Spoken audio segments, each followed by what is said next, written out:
Good morning, ma'am. I am Mahesh from CSCE. I am going to give presentation on input-output transfer techniques in operating system. Input-output transfer techniques define how the data is transferred between input and output devices. For suppose, input devices example is keyboard is an input device, mouse is an input device.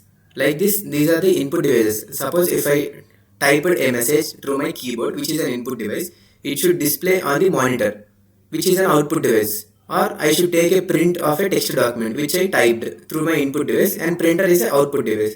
In between this, what are the transfer techniques we are going to learn about. These techniques differ based on who controls the data transfer, the CPU or a separate controller. The main modes are three modes. First one is programmed input output, second one is interrupt driven input output, third one is direct memory access. Let us see the first one. Programmed input output. This is also called as polling method. CPU continuously checks if the input output device is ready. Once it is ready, CPU transfers the data. Simple but inefficient. CPU stays busy waiting. It means CPU continuously checks the input output devices if the data is ready to transfer or not. For suppose CPU observes that data is ready to transfer from the keyboard, which is an input device, then it transfers the data from input device to the required output device. For example, CPU checks printer repeatedly to see if it is ready. Disadvantage of this programmed input output method is CPU time wasted during waiting. Suppose waiting time is more. If the waiting time is more, then the CPU idle time will be more, which is inefficient while processing. The second method is interrupt driven input output. In this method, the input output device sends an interrupt signal to the CPU when it is ready. The CPU performs other work until interrupted. On interrupt, CPU handles input output resumes and resumes the work. In this, unlike waiting, the CPU performs other work until it is interrupted.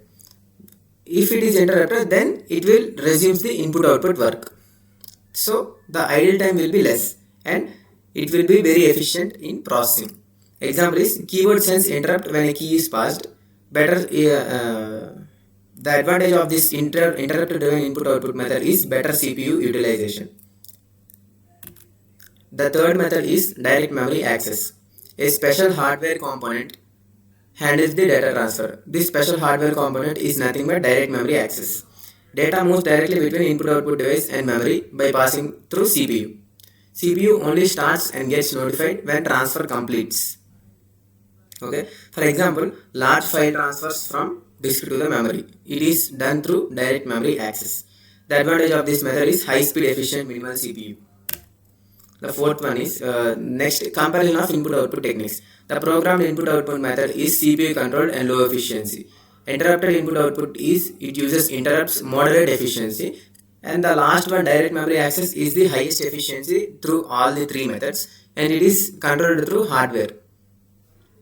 Summary table is programmed input output is CPU busy waiting, and interrupt output is like it uses interrupts for input output devices. Last summary is direct memory access is the most efficient and it is the present using technology for programmed input output methods. DMA is widely used in modern high speed systems. Thank you.